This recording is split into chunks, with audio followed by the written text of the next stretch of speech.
Adoration കൗൺസിലിങ്ങിനെ കുറിച്ച് നിങ്ങൾ കേട്ടിട്ടുണ്ടോ? അപ്പോൾ അഡോറേഷൻ കൗൺസിലിംഗ് എന്ന് പറയുന്നത് ദിവ്യകാരുണ്യത്തിൻ്റെ മുൻപിൽ വെച്ചിട്ട് നമുക്ക് കിട്ടുന്ന ഒരു കൗൺസിലിംഗ് ആണ്. അപ്പോൾ ഞാനൊരു 26 വയസ്സുള്ള സമയത്ത് എനിക്കിങ്ങനെ കൗൺസിലിംഗ് അല്ല, ധ്യാനത്തിന് പോകാൻ പറ്റി ഗാഗുൽത്തായിൽ. അപ്പോൾ ഞാൻ ഒരുപാട് വർഷങ്ങൾക്ക് ശേഷമാണ് ഞാൻ ധ്യാനം കൂടുന്നത്. അന്ന് ഞാനൊരു സഹനത്തിലൂടെ കടന്നു പോകുന്ന ഒരു സമയം. അങ്ങനെ ഞാനും എൻ്റെ മമ്മിയും നാട്ടിലേക്ക് വന്ന്, പിന്നെ എനിക്ക് എക്സാമും ഉണ്ടായിരുന്നു ആ സമയത്ത്. അപ്പോൾ അതിൻ്റെ ഇടയിലാണ് ഞാൻ ധ്യാനം കൂടുന്നതും. ഗാഗുൽത്തായിലായിരുന്നു ധ്യാനം, തൃശ്ശൂർ. അങ്ങനെ ധ്യാനത്തിന് ഇരുന്നപ്പോൾ ആ സമയത്ത് ഭയങ്കര ചൂടാണ്. ഏപ്രിലോ മാർച്ചിലോ കണ്ടാണ് ഞാൻ കൂടുന്നത്. അപ്പോൾ ഞാൻ വിൻഡോൻ്റെ അരിയത്തിരിക്കും കേട്ടോ. അപ്പോൾ എനിക്ക് അവിടെ ക്ലാസ് നടക്കുന്നതിലൊന്നും വലിയ ശ്രദ്ധയൊന്നുമില്ല. ഒരു അലസമട്ടിലാണ് ഞാൻ ഇരുന്നിട്ടുണ്ടായിരുന്നത്. അങ്ങനെ കൗൺസിലിങ്ങിൻ്റെ ടൈം വന്നപ്പോൾ ഫസ്റ്റ് കൗൺസിലിംഗ് കഴിഞ്ഞു. സെക്കൻഡ് കൗൺസിലിംഗ് ആണ് ദിവ്യകാരുണ്യത്തിൻ്റെ മുൻപിൽ വെച്ച് കിട്ടുന്ന കൗൺസിലിംഗ്. അങ്ങനെ ഞാൻ അവിടെ ചെന്നപ്പോൾ ബ്രദർ പറഞ്ഞു മുട്ടുകുത്താൻ പറഞ്ഞു. മുട്ടുകുത്തി.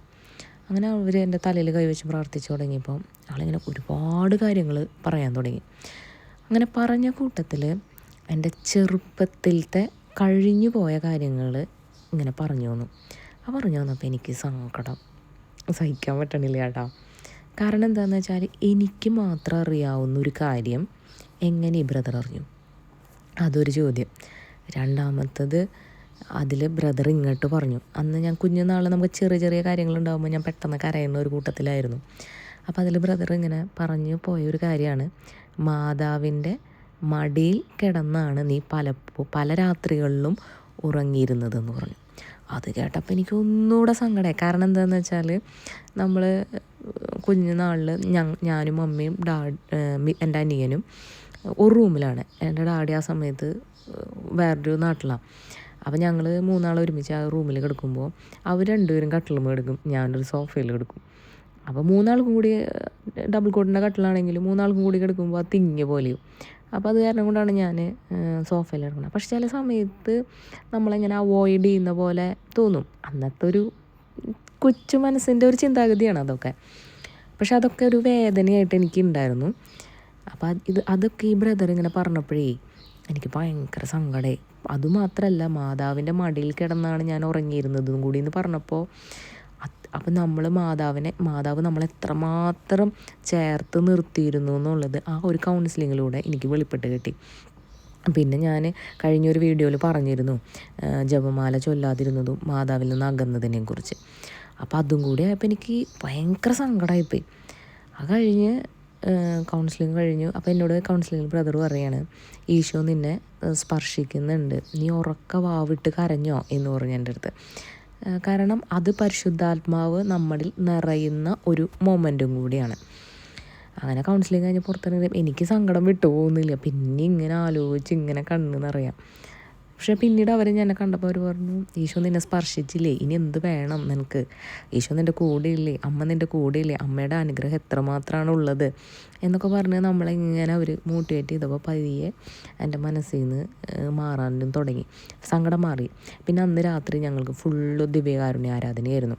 അതിലിഷ്ടമുള്ള സമയം ചൂസ് ചെയ്തിട്ട് നമുക്ക് വന്നിരുന്നിട്ട് ഈശോയുടെ അടുത്ത് ആരാധിക്കുമായിരുന്നു. അങ്ങനെ ഞാൻ അവിടെ നിന്ന് അതിന് ശേഷം ഞാൻ എല്ലാ ദിവസവും പള്ളിയിൽ പോകാനും ദിവ്യകാരുണ്യ ആരാധനയിൽ ചുരുങ്ങിയത് ഒരു അരമണിക്കൂറെങ്കിലും ഞാൻ വെറുതെ ആണെങ്കിൽ ഇരിക്കാറുണ്ട്. ചിലപ്പോൾ ബൈബിൾ വായിക്കും, കൊന്തെത്തിക്കും, ചിലപ്പോൾ ഞാൻ വെറുതെ ഇരിക്കും അങ്ങനെ. പക്ഷെ അതിൽ നിന്ന് നമുക്ക് അപ്പോൾ എൻ്റെ കൂടെയുള്ള ഫ്രണ്ട്സിനെയും കൂടി ഞാൻ പള്ളിയിലേക്ക് കൊണ്ടുവരാൻ ശ്രമിക്കാറുണ്ട്. ഇപ്പോൾ അന്യമതക്കാരെ ആണെങ്കിലും ഞാൻ എൻ്റെ കൂടെ കൊണ്ടുവരും. എന്നിട്ട് പറയും, ഇവിടെ ഇരുന്നോ, നിങ്ങൾക്ക് ഇഷ്ടമുള്ളത് ഇവിടെ ഈശോ ഉണ്ടെന്ന് നിങ്ങൾ വിശ്വസിച്ചിട്ട് പറഞ്ഞോളാൻ പറയും. അപ്പോൾ ഞാൻ പറഞ്ഞു വന്നത്, നമുക്ക് സഹനം ഉണ്ടാവുമ്പോഴാണ് നമ്മൾ ഈശോയെ കൂടുതൽ അറിയുള്ളൂ. ദാവീദ് രാജാവ് പറഞ്ഞ പോലെ, സഹനങ്ങൾ എനിക്ക് ഉപകാരമായി, അതുകൊണ്ട് ഞാൻ കർത്താവിനെ കൂടുതൽ അറിഞ്ഞല്ലോ എന്ന്. അപ്പോൾ അതുകൊണ്ട് സഹനം വരുമ്പോൾ നമ്മൾ ആരും വിഷമിക്കുകയോ ഈശോനെ തള്ളി പറയുകയോ ഒന്നും ചെയ്യരുത് കേട്ടോ. നമ്മൾ സഹനം ഇപ്പം എന്ത് തന്നെയാണെങ്കിലും അത് നമ്മൾ ഏറ്റെടുത്ത് ആമേൻ പറഞ്ഞ് നമ്മൾ ഈശോയുടെ കൂടെ ആയിരിക്കാനായിട്ട് ശ്രമിക്കാം. അപ്പോൾ നമുക്ക് പ്രത്യേക ഒരു ഊർജം കിട്ടുന്ന പോലെ തോന്നും. പിന്നെ ഞാൻ എൻ്റെ ഫോണിൽ ഫ്രണ്ട്സിനായിട്ടുള്ള കോൾസും അങ്ങനത്തെ ഒരുപാട് കാര്യങ്ങൾ ഞാൻ മാറ്റി വെച്ചിട്ടാണ് ഞാൻ ഒത്തിരി വായിക്കാനും ഈശോനെക്കുറിച്ച് അറിയാനുള്ള പഠനങ്ങൾ തുടങ്ങിയത്.